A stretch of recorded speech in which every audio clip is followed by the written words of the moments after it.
Hello, and welcome to the Identity Paradox Inside the Racial Pharmacon, a podcast examining anti-racist theories and practices aimed at dismantling destructive identitarian politics and ideologies, both in the US and abroad. Please note that discussions deal with very difficult subject matter, so every episode comes with a general content warning. And I'm your host, Carlos Gallego, Associate Professor of English, as well as both Distinguished Teaching Professor in the Humanities here at St. Olaf College. This podcast is part of the programming brought to you by the Bolt Chair Endowment, so special thanks to the Bolt family for making this programming possible.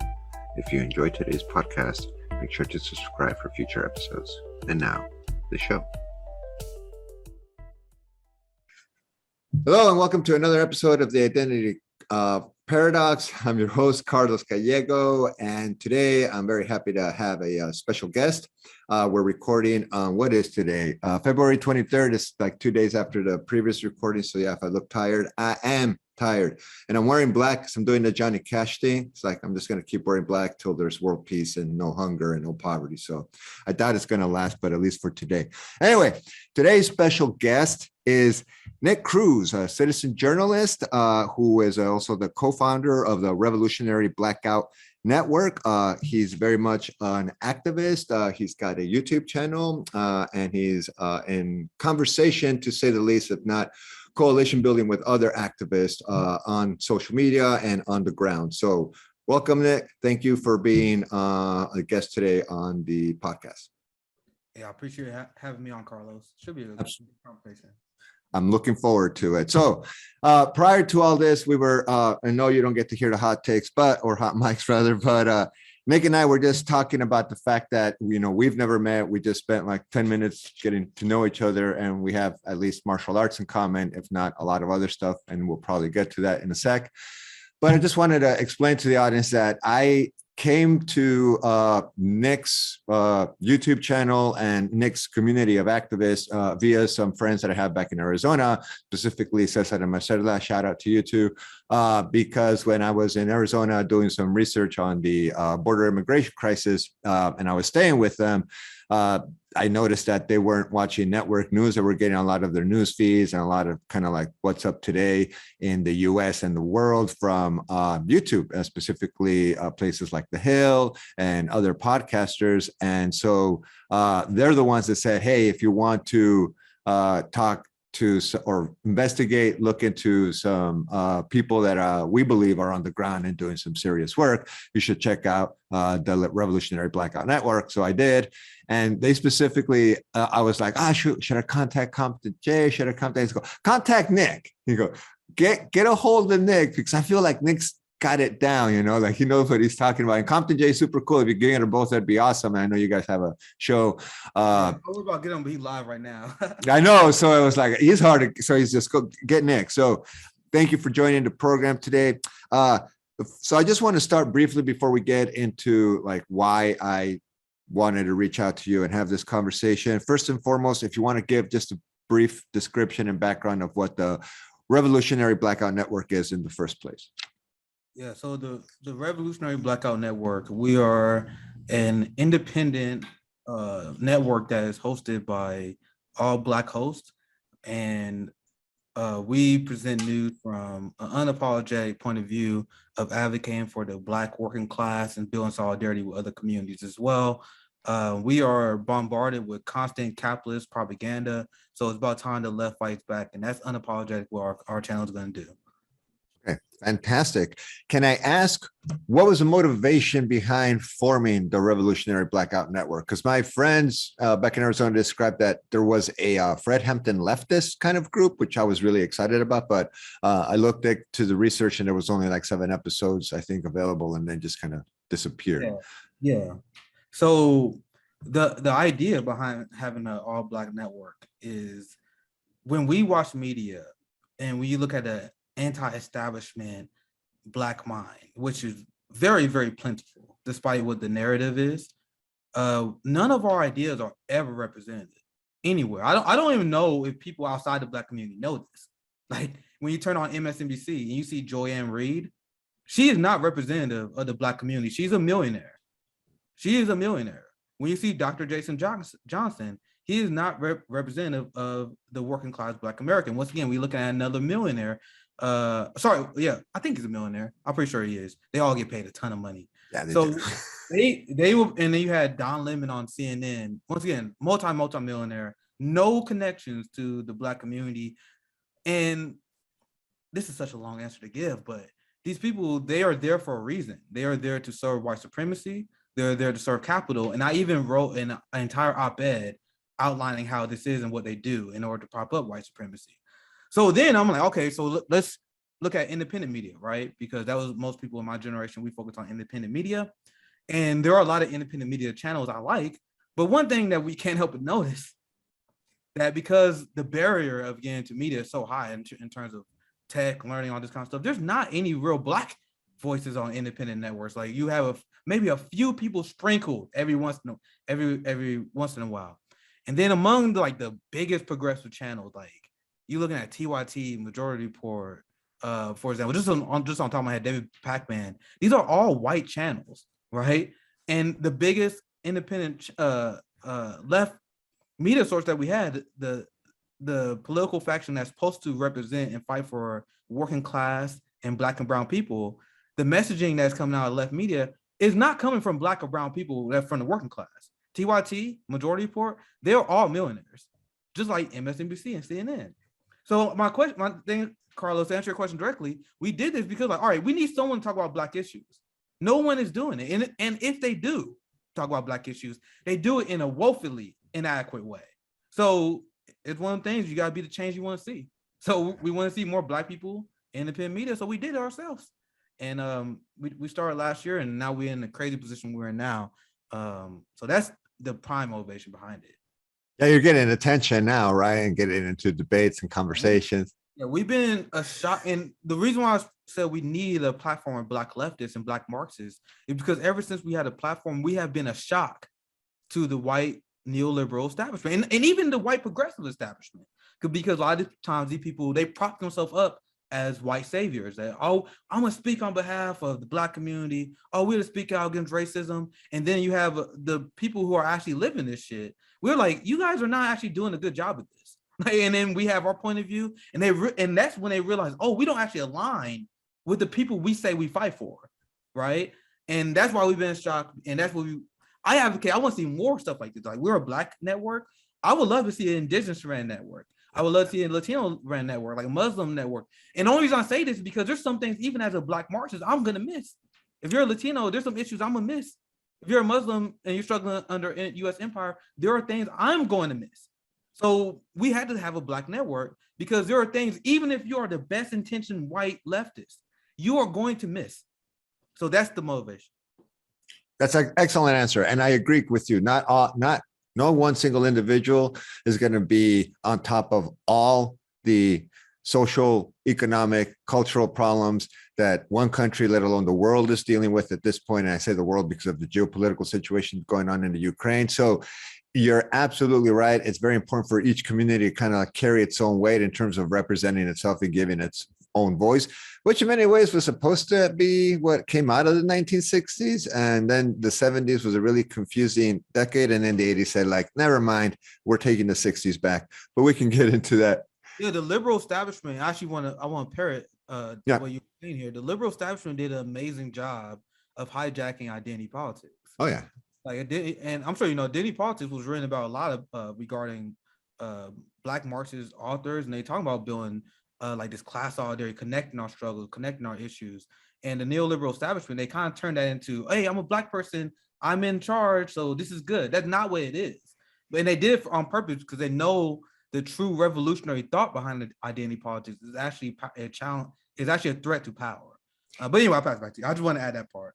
No, I'm on a double parrot, I guess, off of you. And I just, true story. I had my dissertation at Stanford rejected because it was a critique. It was a Marxist Freudian critique of identity politics as essentially feeding into the neoliberal multicultural model that would be appropriated under the United Colors of Benetton slogan, right?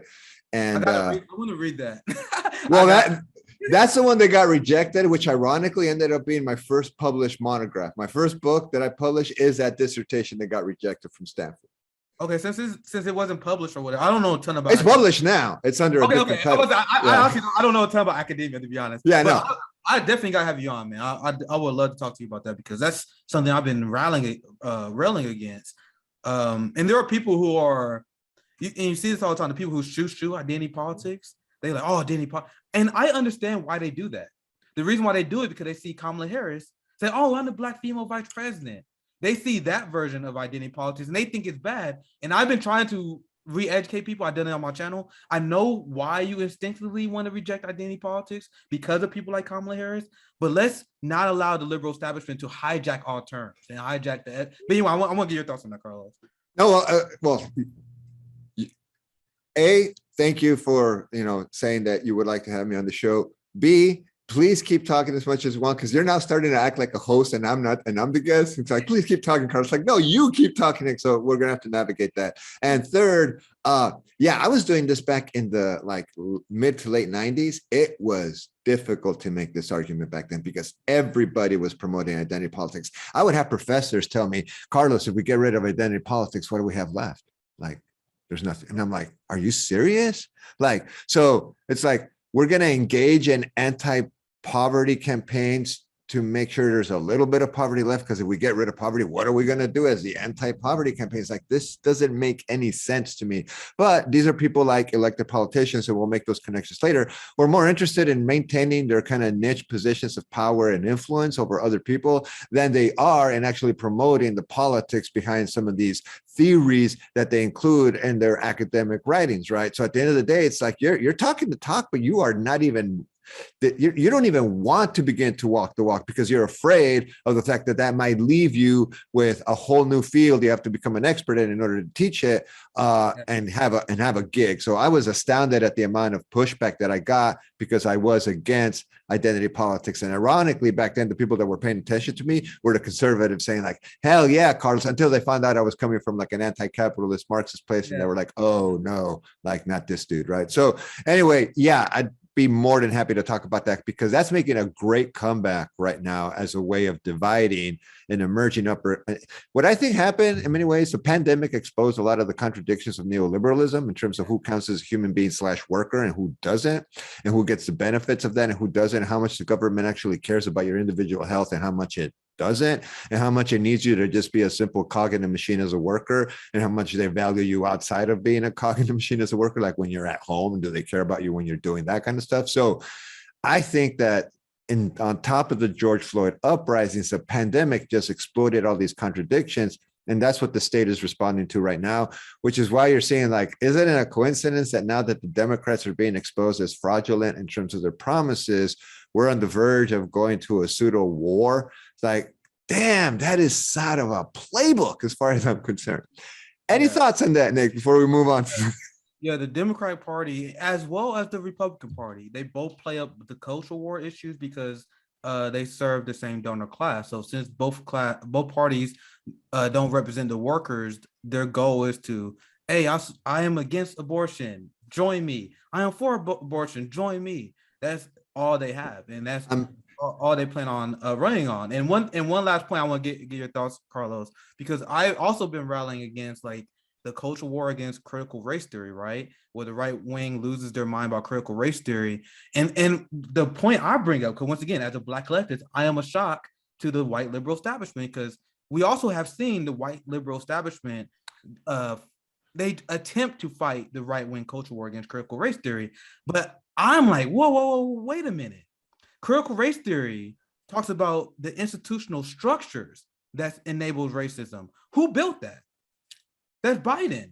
So you see how both sides frustrate me? One side goes super crazy against critical race theory, and then you have another side who think they know what critical race theory is, and their attempt to defend it actually hurts us because they don't actually know what it is. Because they don't want to talk about like the histories of settler colonialism, imperialist wars, and all the how we got to this point in the first place, right? And in my mind, it's like you can teach critical race theory without calling it critical race theory. Just call it like factual American history. History, yeah. Yeah, we say the same thing. That's exactly what I say too. I mean, and I tell my students this all the time. It's like, I teach critical race theory all day, every day, because it's like presidents say, yeah, George Washington owned slaves. That's a fact. If you don't like it, you don't need to like it, but that's not going to go away just because you don't want it to go away, right? So I thought it's the very conservative was the one who say facts over your feelings. So it's funny how the facts over the feelings crowd, now they want to hide facts because it hurts Timmy's little feelings, right? or Ben Shapiro, right? Yeah. Exactly. same type of people. Facts don't care about your feelings. That's the Shapiro one, right? So I think that we're politically kind of, in line in terms of what we see to be some of the systemic problems, and I want to get to that. But first, in terms of describing the evolution of revolutionary blackout network and what I see as the kind of, I don't know what you would call it, Nick, but it's almost like this YouTube influencer sphere, right? That's kind of created its own bubble, even within the world of social media, where it's like, if you want politics, and I think that, conservatives and the right got on that quicker than the left caught on in terms of like, oh yeah, maybe we should reach a larger audience. But in many ways, I think that you're absolutely right. I think a lot of established leftist politicians and intellectuals are not necessarily interested in reaching wider audiences if it's not some kind of television ad or if it's not an appearance on a network television show or things of that nature, right? So like coming onto a podcast, doing things of that nature, when it's like people from the ground, activists like yourself, trying to raise awareness around certain issues and certain contradictions in the system, I don't necessarily see people that are established, quote unquote, established leftists doing much of that work. So this emergence of a kind of leftist independent journalism, independent commentary on politics, I think is happening and it's new. So my question to you, or one of the first questions, is how do you differentiate? And this is going on right now because there's a lot of like back and forth between different groups that all call themselves leftists, and they call, you're not a leftist, you're a moderate, or you're a lib, or you're all these other things. So how would you describe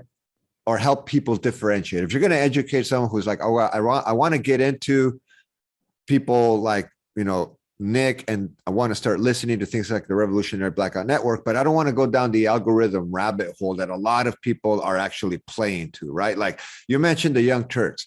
I remember back when they were like not very popular. We're talking years ago, right? And they suddenly exploded. And my homies back in Arizona, it's like, that's because they got a lot of funding, corporate funding in the background. I said, like, we like what you're doing. Just stay on message in terms of these talking points, and you can have all this funding, right? And that other people who notice that start to compete for that. It's got the Minority Report, and everybody's trying to get to a certain kind of status, which to me is kind of extremely, if not disappointing, kind of disgusting, because that's not what a leftist should aim for. It's not fame and fortune. If I wanted to cash out, I could have cashed out. Like I had a decent amount of followers on Twitter. You guys know I could have easily been like, took the Candace Owens route. I could easily took like, oh man, I left the Democratic Party, the Republican Party is great, and got a ton of followers on. I couldn't even been the black guy like, yo, vote for the Democratic Party. The Democratic Party is great for black people, and then a ton of liberals will follow me. Now there are a lot of people in the sphere that we take the path of the hardest path, right? And there's some people who take the path of least resistance. There are a lot of things that we talk about that's not going to make us popular, especially considering that white people are the majority of the population, and we purposely talk about things that make a lot of white people uncomfortable. So it's about like being on message, because they're already a media establishment, MSNBC and CNN. So personally, I don't understand why anyone would like get on the internet and watch someone who just like MSNBC and CNN. The whole point is we're supposed to be countering their narrative instead of repeating them.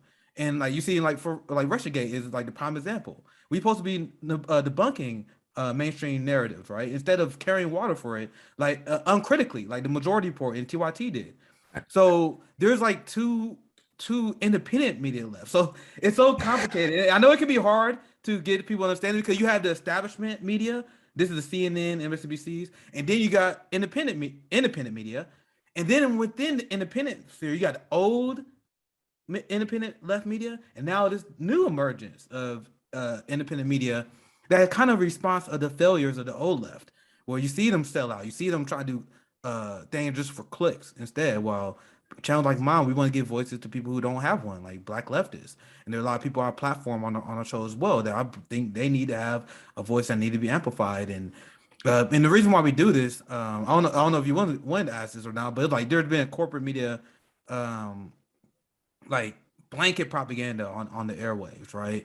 And now with the establishment adjusting to the new freedom of the exchange of information, the internet, now they are teaming up with big tech oligarchy to censor dissent on social media. I know a lot of great friends who was like censored off of YouTube and Twitter for literally nothing, pretty much just going against State Department. So the reason why you see this new giant collection of media on the new left that is arising, which in my community, is because we gotta kind of have each other's back, because we going up against big tech censorship.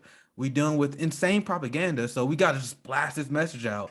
Because without education, there's zero chance of a revolution, zero chance of increasing worker power. And I just see there's so many people brainwashed. We, in my opinion, I think everyone who can should probably have a YouTube channel where they can debunk this stuff. I think we need more, honestly. No, and I think that's an excellent point. And you're one of many activists that talk about that. Instead of having 10 channels with 100,000 subscribers, to have 100,000 channels with 10 subscribers, because that way the message is getting out there and we know for sure. And it's not just one voice. There's a multiplicity of perspectives on the same issue. Many of those people agree, but they don't know they agree until they're actually out there talking, like you and me doing this right now. It's like, oh, we have a lot in common. I like what you're doing. This is excellent. And I completely agree with you that it starts with education. So educate us. So what if I'm watching this and I turn on, say I'll watch Albert, CJ and Nick show, fine. And I turn it in and then I see the Cash App Venmo thing and I'm like, they're grifters. Explain to people why that is not necessarily a grift where you're looking to buy a $250,000 car for yourself. Yeah, so when you're in independent media, we're not taking any sort of corporate money. So I don't understand why people will call independent journalists who make pennies a grifter. Meanwhile, Rachel Maddow, who I think she's not on MSNBC anymore, but she used to make $30,000 per day. But that's not grifting, right? So the only way that our channel even existed in the first place, the only reason independent media exists as we know it in the first place, is because of this new invention called the internet, right? So before the internet, in order to be on CNN, you essentially had to be a corporate lackey. And in order to be hired at New York Times and Washington Post, you have to know a guy who knows a guy. And then you get you in that circle and they know you advocate for capitalism. It's a very narrow club that was allowed in media. Like it would be legacy people like, oh, I knew he used to work at New York Times, so I'll give your son a job at New York Times. So I want people to understand, like when you see CNN and MSNBC hosts, they're not inherently talented. They get those positions because of people they know.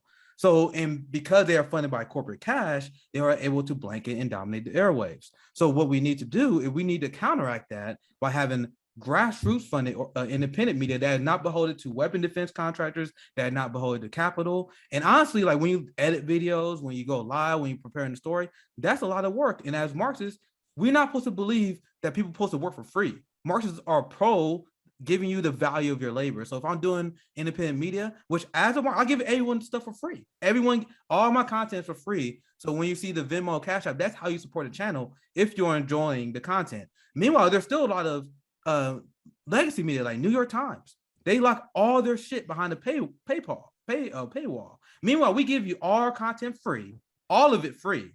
And then we say, if you want to support the channel and help us grow, you can donate if you want to. That by definition is not a grift, because we're not even asking for your money. It's just an option. By definition, a grifter is someone who's operating by saying stuff they don't believe in order to get money. We are doing the exact opposite. We are literally telling you and give you free content and like, hey, yo, here's the if you're privileged, you want to help us out, here's the donation. So that's a great question, because there are a lot of people. The new PSYOP in order to attack independent media is to try to attack everyone who goes outside the corporate sphere as grifters. But I want to get your thoughts on that, Carlos, because that's kind of what that kind of like the debunking of that. They want to defang independent media because they know there's no way you can have a network without, like, either I take corporate money or I have a large amount of patrons, and a lot of them are privileged. Like, not like telling poor people giving us money to our network. It's people that like, yo, I'm privileged in life. I love your message. I want to help continue this platform, and that's it. Right. And that's the answer I was hoping you'd give, to be honest, Nick, because basically it's like PBS, right? This is public supported broadcasting. And without your help, we can't buy the new mic we need because the old microphone broke, or we can't update our new sound system in order for the sound quality to come out clear, so that when you're listening to us, it sounds better and it does not, or this kind of stuff. Like your money actually goes back into the programming that you're actually consuming at this moment. So if you want to keep watching, it'd be helpful if you can spare a few bucks to help us keep doing this, and not necessarily to help me start put money in the bank so I can end up buying, a brand new 6-figure car and post a selfie of myself on Twitter saying I finally got my dream car and I'm a leftist somehow, right? So can you give me an example? Because I've heard, and I don't know who these people are. I feel really ignorant about this stuff, but Vosh, who the hell is Vosh? And how come he seems like a grifter to me, even as a leftist? This is Caleb Maupin has a great book talking about how BreadTube serves imperialism. and listen, I've been hearing that term, BreadTube. Is that like white people's YouTube, basically? Yes, it's pretty much the entire Vosh sphere. It's the entire Vosh sphere. A lot of these people start out as gamers. They are on Twitch, and Gen Z loves them some gamers. They love watching gamers. They love and once again, they're not judgment on them. I'm a younger millennial, so I don't necessarily get it. But they love watching people play video games. And then they will watch them do reaction content. And that's how like people like Vosh and Hassan got started. Okay. And I don't have much to back this up, right? I'm gonna be honest. But I do think there's an active psyop where the establishment knows that Gen Z is extremely anti-capitalist and extremely anti-imperialist. Yeah. So if you have an entire generation that is becoming anti-capitalist and becoming anti-imperialist, the best thing you can do is have someone like Vosh who claims he's a socialist. He said, I'm a Marxist Leninist. Well, he don't say that. He hates tankies. But he says he's like, I'm on the leftier than now. Everyone who's left to me, they're actually so left there to the right. So they're actually to the right of me. So they characterize themselves as a socialist to get the anti-establishment Gen Z in. But then once they get them in, they will use their platform to advocate for CIA talking points, and Vosh in particular advocate for CIA talking points on every single country, and whether it's the DPRK, whether it's Syria, whether it's China, whether it's Russia, he always, and this is the same with Cenk Uygur, the same with Sam Cedar, they always just so happen to have the same foreign policy position as the Pentagon. It just so happened that always the case. But they want to convince me that these are good faith actors. So I think this is just another way of the establishment trying to fight this new age of information. Because when you look into the people in BreadTube's background, like Vosh, Ian Kalinsky, or whatever his name is, his parents are fucking wealthy. He live in the what's the fucking famous mansions? I'm blanking on them. Damn, he lives in like this super fancy neighborhood. It's super fancy. I don't know why I'm blanking on the name. Like Bel Air? I'm just joking. like Bel Air, the Hamptons. It's one of those. It's one of those. He come from a very wealthy family, and he come from connections. So isn't he dating someone from like one of the other shows also now? I don't know. Minority Report or something. I know these people modus operandi, and the reason why I speak out against them because I'm like, all right, I'm gonna let you do your guys thing. I don't care about you people playing video games and then pretend to be socialists on the. I don't care. Like if you want to pretend to be a socialist, you can do that, right? But it's when there was marches for Medicare for All last year. Like we had marches for Medicare for All. And Vosh and Hassan came out against it, and they were smearing the tactics. They were smearing the Medicare for All march using the most bad faith, shit lib tactics, right? And then they also came out against forced to vote. Then we at Revolutionary Blackout, we hosted a general strike summit, like, and not a general strike. It's literally a summit with a ton of labor organizers. Talk about it. Yeah, Hassan and Vosh came out against that. Why? They was like, God knows why. They was like, well, these people, they're just grifters. They're grifters, and they're just grifting, talk about labor. And you guys want to talk to right wing? Like, it literally didn't even make sense. But it's these examples I give you last year. That's when I went from not caring about these people to actively speaking out against them. Okay. That's when I realized their role. Their role is to be the socialists who speak out against any direct action. And then at the same time, they tell you to vote for Democrats every 2 years. So I mentioned this earlier on the show.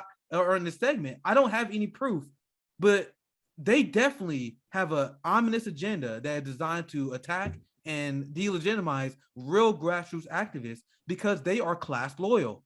Vosh comes from a rich family. Hassan is a millionaire. Cenk Uygur is rich, and Hassan is his nephew.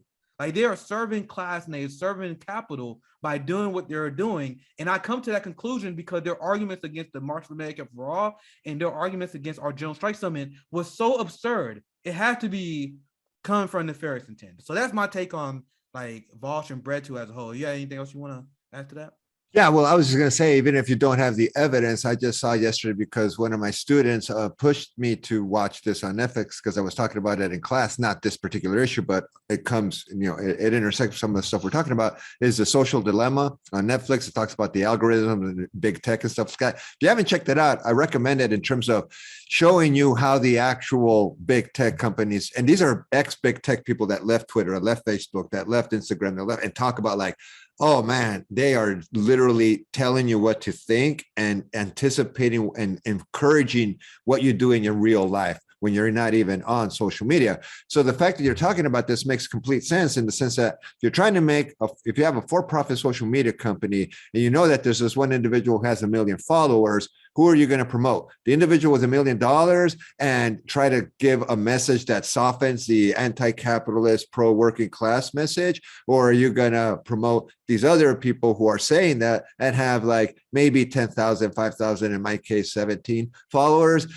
So in terms of just the tech industry and the algorithm is going to keep promoting that other message. So you don't even need a psyop. It's like capitalism is going to take care of capitalism. And if you're using something capitalism created to have an anti-capitalist message, it makes sure you're like a virus, and just make sure it throws enough antibodies in terms of lobbying, in terms of money, in terms of counter narratives in order to silence you. So yeah, that's such a great point. And that also backs up why I think this is a psyop, because as someone who started a network this year, and anyone in independent media will tell you this, if you are anti-capitalist, if you're anti-imperialist, and you really challenge the establishment, hell, even if you're a YouTuber as a whole, even if you're not challenging the establishment, it's hard to be on the algorithm. It's hard to be picked up. They changed the algorithm like 10 years ago, so only authoritarian sources get promoted.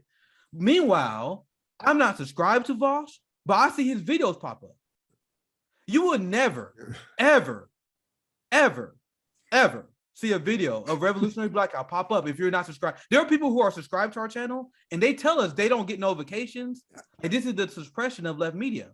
But not only do they not suppress Vosh, they actively promote him to people who are not subscribed to him. And then he trends on Twitter all the time. And then you look, and this is something that a lot of people have been bringing up. Like, if you're trending, you got to have a certain amount of tweets about you in order to trend. Vosh would trend all day with only 1,000 tweets about him. And that does not happen. Like, who is pushing the Vosh trend? So once again, I am being upfront. I don't have physical evidence, but there is legitimate like observations that you can make that shows that these people are not good faith actors, and they are serving an agenda, especially when you see their takes on like the Ukraine and Syria crisis that come up. Like, what are you guys talking about? Like, there's no way I can even accept you guys as good faith actors, because if I did that, that would be a waste of my bandwidth. Like, it'd be a waste of my bandwidth to assume these people are acting in good faith. And that's interesting, because I think what we're doing here is taking an educated guess about what's going on. And at the end of the day, if YouTube is pushing a Vosh video after saying one of your videos, essentially what the algorithm is saying is like, hey, we understand you're anti-establishment. You're watching anti-establishment, anti-capitalist podcast. How about this other anti-establishment podcast that won't talk about anti-capitalism, but claims to be socialist and anti-establishment, and it'll take you down that kind of gamer route as opposed to staying on point, right? Staying on message. Yeah, that's a good strategy, isn't it? Yeah, the system works for a reason, right? We're still here talking about the same stuff for a reason, right? The system has a really good way of healing itself. One minor point that I wanted to bring up, and this is something that I've been struggling with the last year in terms of like, we've been throwing the word Marxist around. And I remember listening and reading Huey P. Newton talk about like how the Black Panthers went from calling themselves Marxist to no longer calling themselves Marxist, simply because they're like, if you call yourself a Marxist, it means that you believe in everything one individual did and does. and I understand that you and I are losing like, well, I don't even know everything that Mark Sitter does, but I understand the anti-capitalist argument, and that's what I'm latching on to. But what are your thoughts about that? Because it made me reflect. It's like, maybe I should start describing myself as an anti-capitalist and not necessarily a Marxist, because people might immediately make certain assumptions about what that means. Any thoughts? Just top of your head? So you gotta be strategic about who you talk to. Like when you watch our channel, and I remember I talked to someone about this before.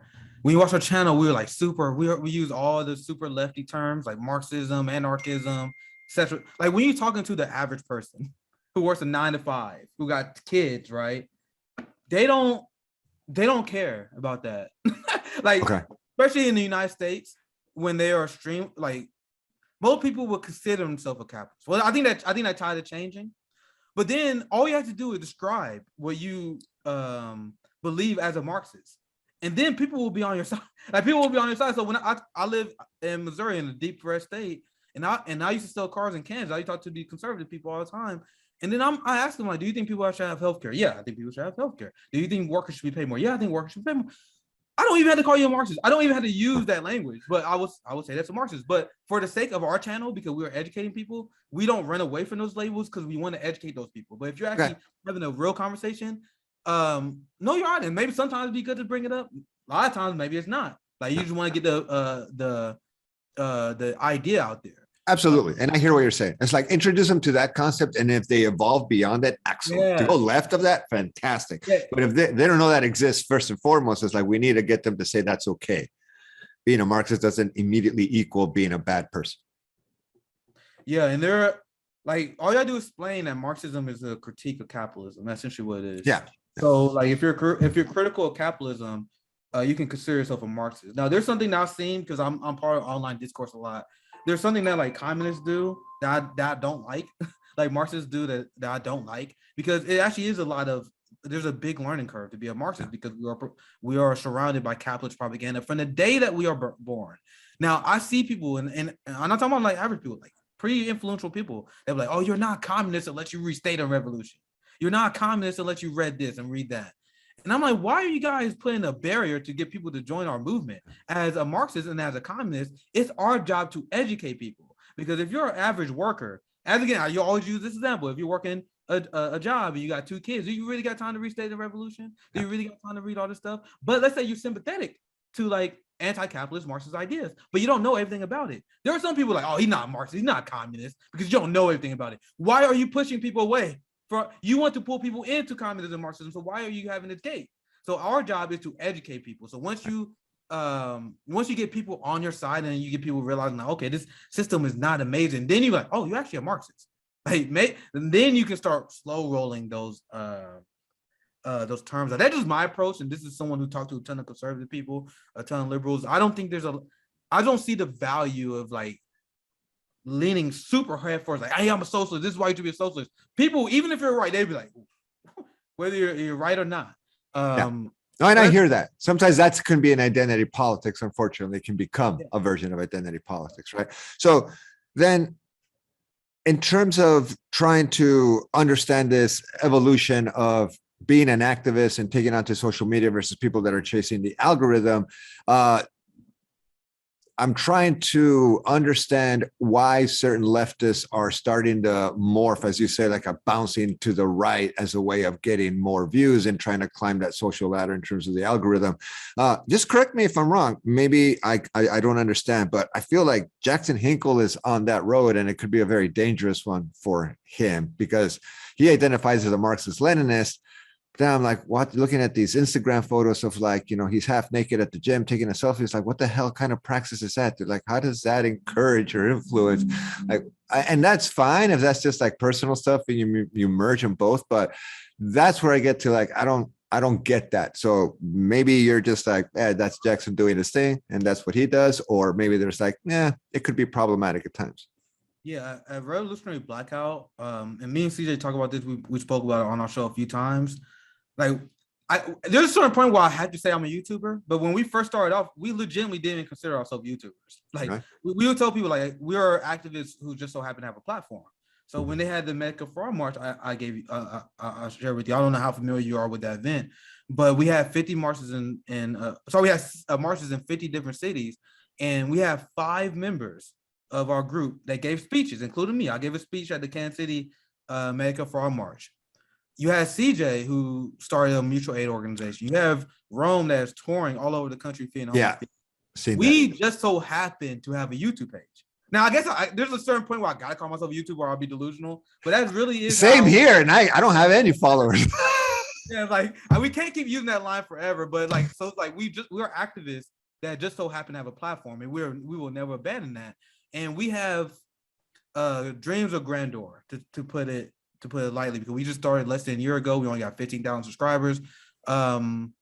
Imagine like a tour for the poor that is being financed by a channel that has 100,000 subscribers. Like, and when you look at TYT, like we had a General Strike Summit. Imagine if we have 5 million subscribers and we are hosting mutual aid events, taking advantage of like that is something that the boutique left, the established left, independent media sphere, they never do that. Like I actually want to do on the ground reporting. I want to be on strikes and on location talking to workers. I can't do that because I don't have the resources. We don't get paid any money promos. We split everything. We have a channel with 15,000 subscribers, but there's like 7 of us. So we split everything, which means nothing, essentially. Right. So if we had more resources, we would literally show a lot of these channels how the fuck it's done. Like there's a lot of channels that have way more resources than us, but they don't do nothing. They don't do anything. Okay. And because we view ourselves as activists with a platform, if only we grew, we would see us doing mutual aid events, food bank drives. Hell, we may even live streaming. So anyway, that's kind of like our mindset versus like the person who just want to climb and get subscribers and get following. Right. A lot of people who they just want to get right-wing clips. That's what they do, right? Yeah, and that's what I'm trying to see. That was a very diplomatic answer to the question that I asked. So good job doing that, because it's, Jackson for me is a case study. It's like, I'm afraid of what this could evolve into. And, there's a lot of competition, and I don't know Jackson's politics. I'm trying to figure that out, but I think you're right. Nevertheless, in the sense that, and I think one of your guests recently, the last guest you had, Ron, the comedian on your show, CJ, what's that? Ron Pacone? Yeah, Ron Pacone. He made a really good point back about World War II and FDR and the New Deal. It's like the reason why they passed the New Deal is because they saw that the working class was angry, and enough communists and Marxists and anarchists and socialists and just working class folk got along enough to actually pose a collective threat.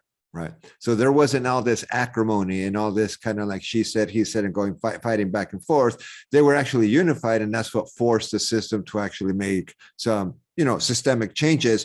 So I understand that in many ways, like we're trying to create a platform, we're trying to get, and other people are trying to do the same. Whether or not they do it the same with our motivations, we can't speak for them. But I think many people are trying to amplify their message. And at that point, you're going to want to get clicks, but different people go about that differently. So I see. Go ahead. Yeah, yes. It's hard to read into everyone's intentions. But yeah, there's some people that they just want clicks more than anything. There's some people who they rationalize it as, we may have clickbaity shows every once in a while, but we are using that to get people in so we can deliver them a message. But that's a very fine line to cross. That's a very fine line to thread. I know I had Jackson on the show a few times. I talked to him. I think he believes everything he says. I believe so. But we also got to remember Jackson is a really young guy. He's about 22, 23, who've been promoted to prominence. So I always try to give people a chance to grow. And even if anyone have any criticism of him, I will hope that he continue to grow. And I also believe people should continue to put pressure. Like if you have criticism of Jackson, you have criticism of us, anyone. We can't have this toxic positivity that is afraid of critique, because Lenin is a famous left infighter. The civil rights movement, which is one of the most underreported things, is the infighting that was going on in the civil rights movement. It destroyed it. Yeah, the most famous example is like the criticism that Malcolm X had on MLK, like that, that. But that was actually like those kind of things are needed, because MLK said, "Oh, actually, Malcolm had a point." So at the same, I don't want to. I see what your point is, and I think it's important because we got to continue to challenge these people, make sure they stay on the path, because we saw what happened when the left was so busy with toxic positivity. They didn't do that. Like we gave Cenk Uygur a ton of benefit of the doubt, even though he took $20 million from the Krakenbergs, right? We can't do that anymore. So I know Jackson, so I am a little bit biased, but I think we gotta continue to put pressure on him and ourselves. So there's not any feeling that we're gonna sell out. So I think that's kind of my position on that. Cool. I'm not trying to throw any shade or trying to, I hear you. Yeah, and throw them under. So, okay. So let's move on to some of the issues that we've heard. We started talking about like the Freedom Convoy a little bit and kind of like how leftists are fighting over that. I don't know if you want to say something about that at this point, considering where the conversation is going, because the next topic I want to get you, and I don't want to keep you here too long, but is electoral politics. So I'm going to give you a choice, Nick. What do you want to talk about? Freedom Convoy or electoral politics in the United States? Because my last episode in my podcast is that there's no real left in this country that's equivalent to the far right. So we have Trump and they want to put Bernie Sanders as a kind of counterbalance. I'm like, hell no, Bernie's left of Biden and that's it. There is no far left because this country will not allow for a far left. And if there is one, it's the people that keep going to the streets and taking to the streets. That's the far left, is literally the people. Yeah, that's such a great point. And I tell people all the time, Bernie was the moderate choice. Like he was like, to me, he was like the farthest right that especially now that I could even consider. He was like the compromise candidate, probably for the better term. But to me, anyone who want to go through these neoliberal police state endorsing parties, that is unbelievably inefficient. Like CJ is reporting on this now. Bernie Sanders in this movement raised $270 million. Can you imagine what we could have done for the working class with $270 million? A lot of houseless people would have shelter. A lot of people at food banks will have their belly filled too. Yeah. So, absolutely. Yeah, so when I criticize electoral politics, I see a lot of people don't understand my criticism. Where they're like, "Oh my God, Nick, you don't believe that we should have any electoral politics?" No, I'm advocating for better resource management for the left. So does it make sense for us to spend millions of dollars on these elections that are rigged already instead of building and having funds for strike programs? Like, you know what I mean? Like direct actions. Like imagine Rome. I mean, a strike fund, just like corporations have, we're going to get lawsuits. So we have our lawsuit fund. You could have a strike fund anytime. Hey, don't worry about paying your bills. We got $3 million in the strike fund. Absolutely. And people say, well, at least if you have a giant Bernie campaign, if you have the progressive, at least create the movement. And this is why I say you can't do that through electoralism, especially through the Democratic Party. I actually want to bend on this a little bit more when you talk about third party. And then I'll bend on you on this a little more and we can work more on that. But the idea of doing this through the Democratic Party is absurd, and I'll tell you guys why. What happened to that so-called movement that Bernie started? Is he using that email list to rally people against the crimes on the border? Is he using that email list to rally against the crimes the Biden administration is doing in Palestine? Bernie Sanders built this movement and killed it immediately. He killed it and then trying to funnel people into a warmongering criminal Democratic Party. And then you have people like AOC who even donated money that we gave her and gave it to CIA Democrats like Conor Lamb, for example. So this is a betrayal of the level. And I tried. Like I'm a believer of the scientific method. You have trial and error, right? I tried taking over the Democratic Party and it failed. And not only did it fail in epic fashion. So I don't know how anyone can continue this strategy unless they are just in love with electoral politics and they are privileged to the point where they are not affected by this. Because that's the only people I see advocate for this electoral politics strategy, are the people who love the game of electoral politics. And I give Brianna Joy Gray all the credit in the world for having CJ on, because Brianna Joy Gray and Katie Hopper and her friends had this Seizing the House event that CJ and our network was extremely critical of, which is why I give Brianna Joy and Katie Hopper a ton of credit, because they had CJ on to explain his criticism on Brianna Joy Collins' show, which would never happen. Now, once again, I'm not shitting on them because this would never happen, right? But our criticism of that event was, if you look at all these people, which again, I like a lot of these people, minus Marianne Williamson, but I like all these people, but they all comfortable. Every single one of these people on that panel, they are not poor. They're not even of the working class. All of them are privileged. So you guys see how you're more likely to still believe in electoral politics strategy if you can benefit by making live streams about it, if you're not impacted by the actual tragedy of the Democrat Party, what they do to our community. It's easier for you to sell the idea. And we got to reject that and start thinking about other strategies and other ways we can challenge power right now. Because I don't have all the answers. Like if you're like, Nick, what would you do instead? I have a few theories. I don't know if they're going to work. But we should start testing those theories now so we can start making adjustments. Because what are we gonna do? Wait? It doesn't make sense. So that's in a nutshell my thoughts on electoral politics. It's about resource management. One last caveat I want to throw, because people always ask this question: if there's a progressive running and I think they represent me, should I vote for them? Once again, it's all about resource management. Me, my position, a little bit to the right of my brothers and sisters. Some people would say, no, you never ever vote for that person, right? Me. My position is, because I live right next to the library and it legitimately only takes me 5 minutes to vote. Right. I am very, very lucky because that is not the case in America. Right. So me personally, it makes no sense for me not to do that. Like, it's not an inconvenience in your life. Yeah. But I tell people, if you got to take time off work, if it takes even like 30 minutes to an hour where it inconveniences you, don't do it. Like, it's a waste of time. Like, don't take a day. What are you going to do? Take a day off work? Take a day off work, hurt your finances to vote for some motherfucker who don't care about you? So my position is, if you can do it and it's really quick and it's not inconvenience, you might as well vote for the best choice. But if it inconveniences you even 1 inch, don't do it. So, right. So what are your thoughts on this? Right, you've heard this. You've used this term on your various discussions. Duopoly, right? A lot of people don't even understand that the United States is in many ways a duopoly. That both parties, at the end of the day, answer to the people that fund their campaigns and fund the parties. Essentially, and that's where you have corporations donating to both parties, right? Facebook, Microsoft.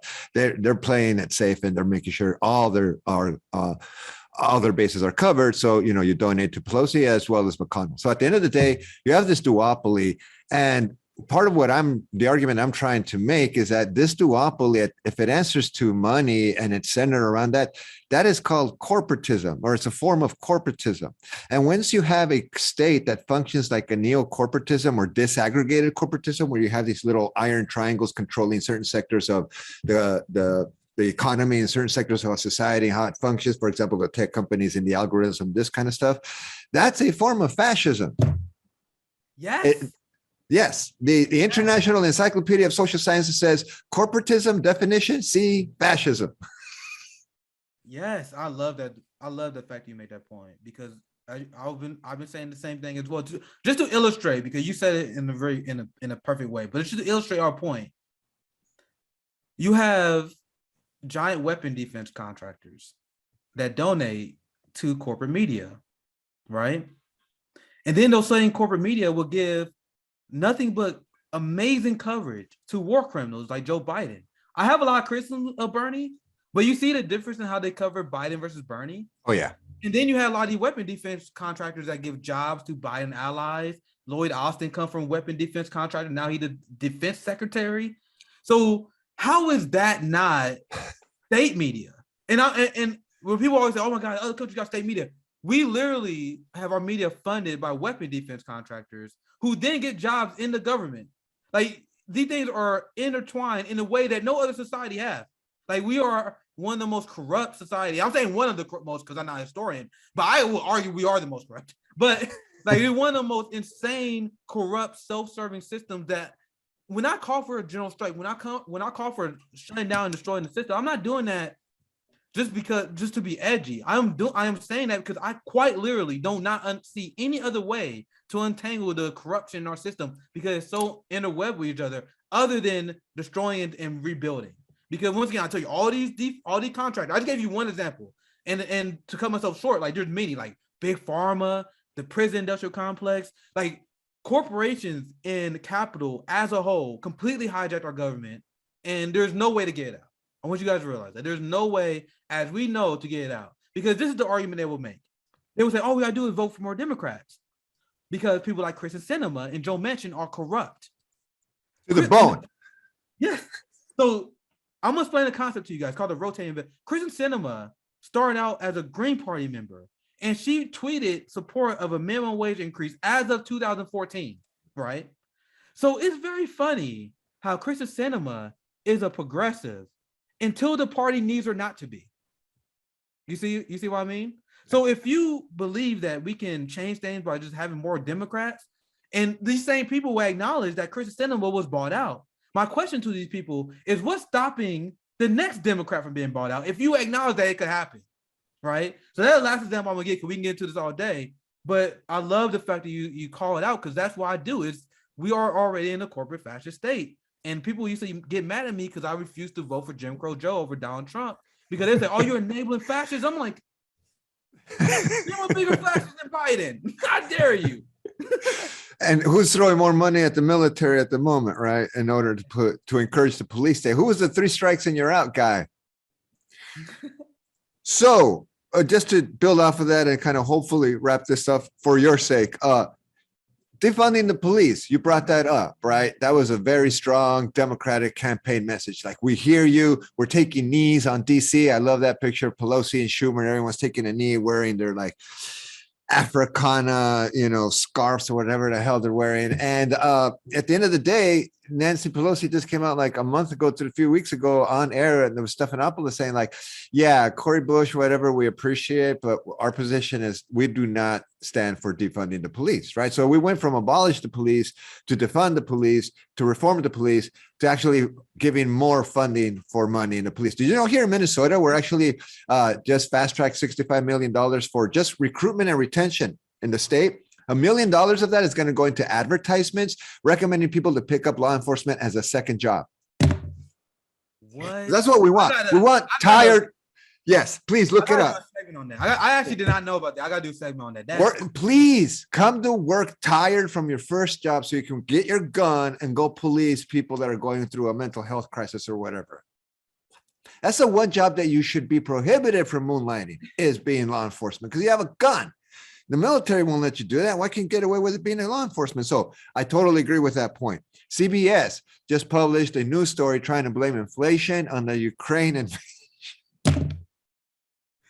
That's just speaking to your point about like corporate media and all this other shit. Like, that's the grift. And the answer to that is always like, well, just vote for our party and we'll fix that. It's like, yeah, right. We're seeing the fix right now.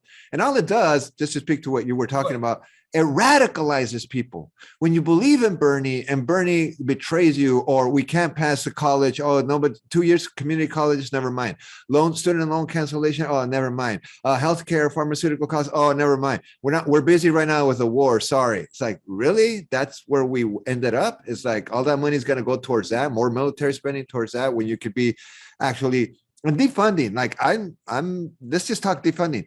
That's extra money on top of what they're already getting. That's what we want back. You don't have to completely just give us the extra 65 million and let's distribute that in social programs to people that actually need it. I bet you that crime rates will go down as a consequence.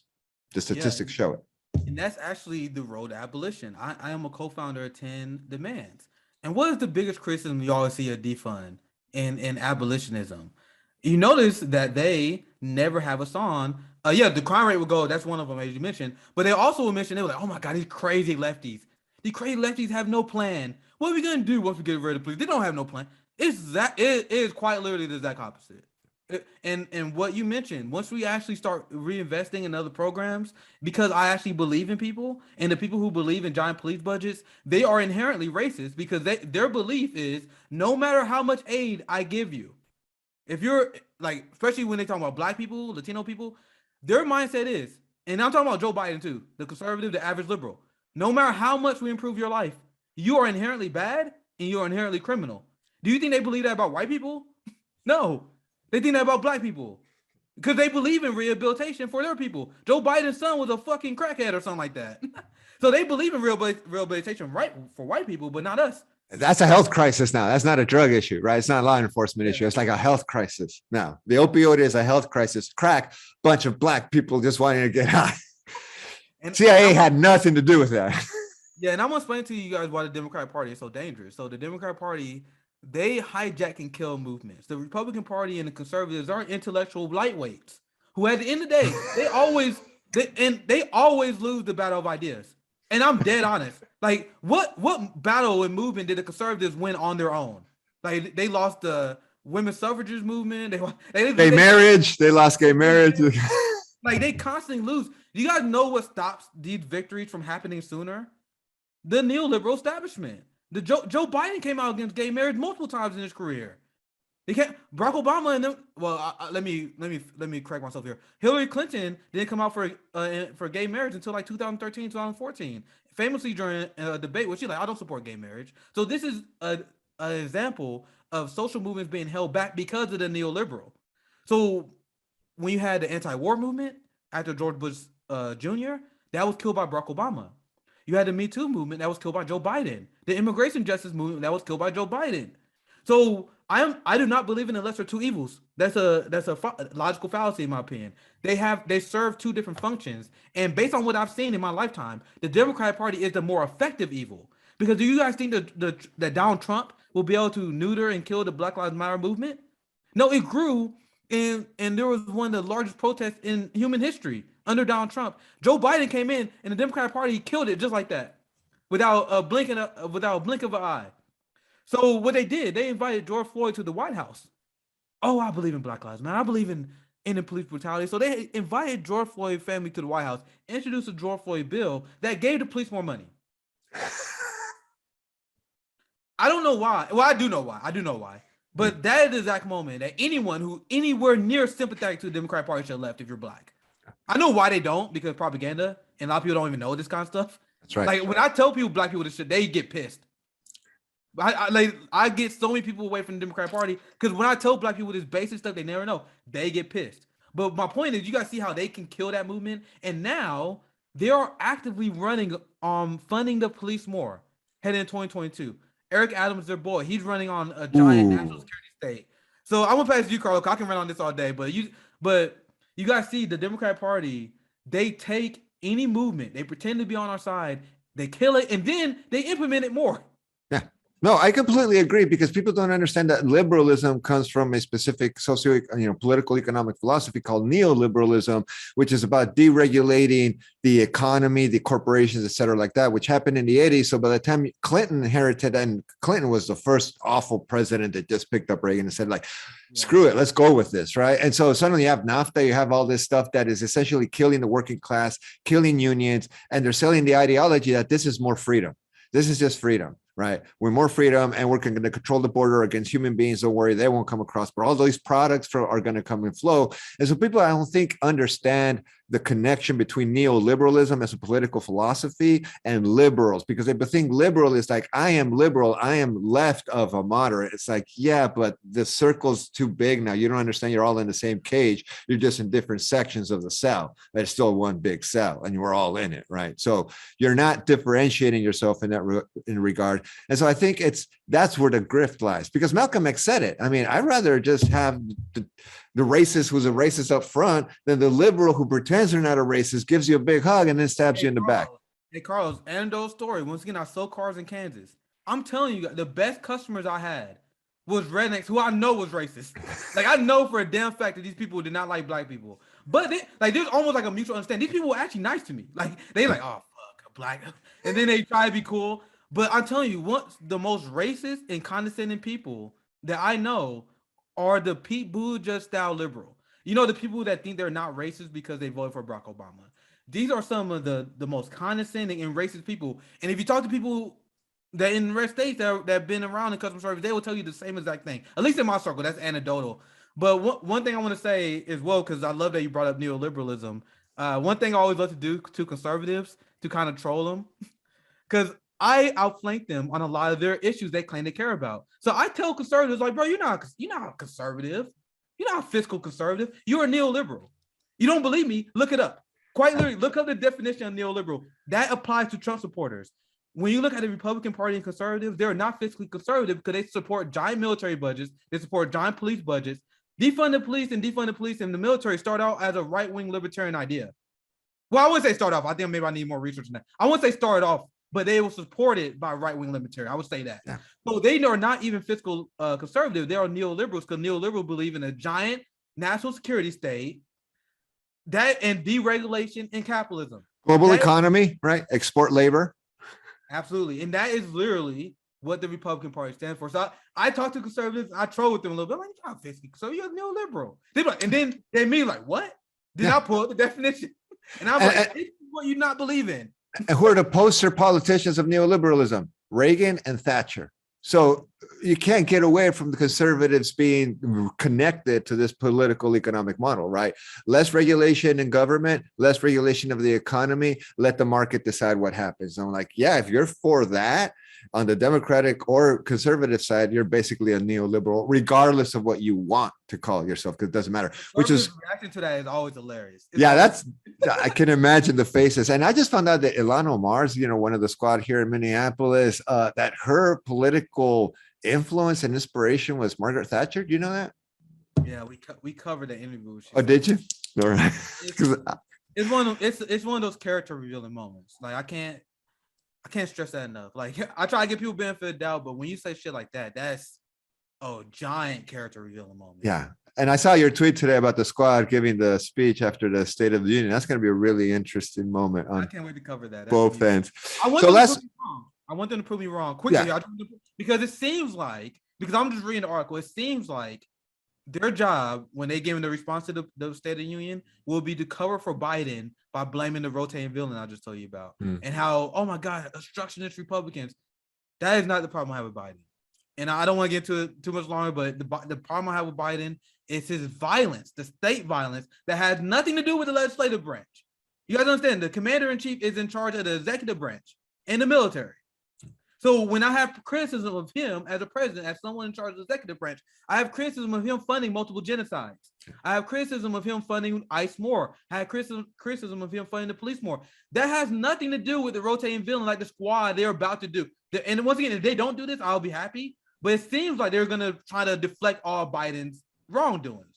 Well, anyway, so I kind of spiraled there. But no, you're cool. Because they're going to try to basically, if not resuscitate, maintain on life support the Democratic Party agenda, right? By explaining away why certain things have not come to realization that were promised during the campaign trail, because the midterms are coming up and it's going to be very important to resurrect some of those messages and promises. And all we need is just one more vote, one more senator, one more representative, and we're going to be good to go. And everything that we said we promised is going to come true, And we'll be dealing with that for decades at this point in terms of promises made. And it just reminds me of the fact that, and I think, in many ways we can end on this note that people don't understand this. And you brought up the role that propaganda plays. I come from a red state too, right? Arizona, which is weirdly blue right now. And I'd say more purplish than because Cinema's there. And Blake was there, which is interesting. Like Jeff Blake just said, like, I'm done with the Republican Party. Peace out. And I'm leaving. And we all know the reasons why. It was basically the Trump effect. What I like to say is that people like you and me get radicalized because we grow up in red states. And so we see racism up front, right? Arizona, Missouri, Kansas, it's in your face. Here, for example, down in places like that, my saying is like, it's too hot in Arizona to wear sheep's clothing. So the wolf just is the wolf. Like, it's too hot to be putting that shit. But in Minnesota, which is a blue state, Democratic governor, Minneapolis, Democratic mayor, it's Democratic senators that are moderate at best, right? Here, everyone's walking around wearing sheep's clothing. And the reality is that they're not as sheepish as they're pretending to be. At the end of the day, they're holding hands with wolves across the aisle. Yeah.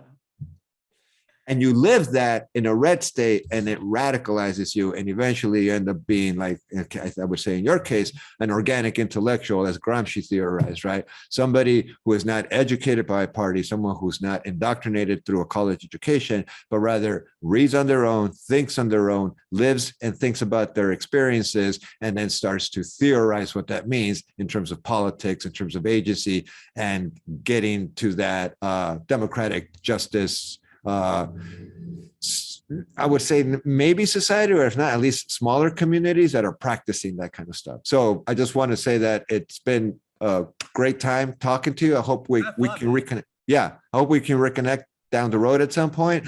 But yeah, I think, after speaking to you, I feel a lot better about YouTube activism, which I'm a part of, but since I don't have any following, I don't feel as guilty. But if I had 12K, I'd be like, oh damn, now I feel responsible to these people. But yeah. Keep up the good work. Where can people follow you, find you if they're interested? And I'll put this stuff up on the screen. Yeah, we on Revolutionary Blackout. We're on Facebook, but we are biggest on YouTube, but we got a lot of different platforms. So make sure you follow Revolutionary Blackout. Also on Twitter, Social MMA. Make sure you guys check us out as well. And yeah, there was a fun conversation. I didn't honestly know what to expect because because you reached out to me and I'm like, oh, this is dude in academia. I didn't know where you was gonna lay on the floor. I was like, oh man, it's gonna be interesting. But once we got started, I was like, oh, this is a fun conversation. So we So not bad. I gotta definitely have you on because yeah, I'd be happy to, man. But so not bad for an academic, right? For not all academics are bad. Yeah, I was just like, because there's this and I guess you would know more than me, but you know, like the main right-wing narrative is that academia is like filled with crazy lefties. I'm like, no, it's not. It's filled with capitalists. It's filled with capitalists, Zionists. Like Dr. Cornel West was denied tenure at Harvard because he spoke out in favor of Palestinians. But you guys think like elite academia is lefty? That's the only reason why I don't know what to expect with this guy, but it was a great conversation. All right, cool. Yeah, and I'll hit you up and I'll send you some stuff that I've done. So whenever you have a chance to look at it in terms of identity politics, and if you're interested in that, we can have that conversation at some point. Yeah, definitely, man, definitely. But anyway, good to be on. All right, great conversation. All right, thank you, Nick, for joining us, and good luck with the work that you're doing. Wish you the best. Thank you, Carlos. And that'll do it for today's episode. I believe this is episode 8 of the Identity Paradox. Please make sure to tune in next time. Hopefully we'll have another special guest as we did today. Thanks and goodbye.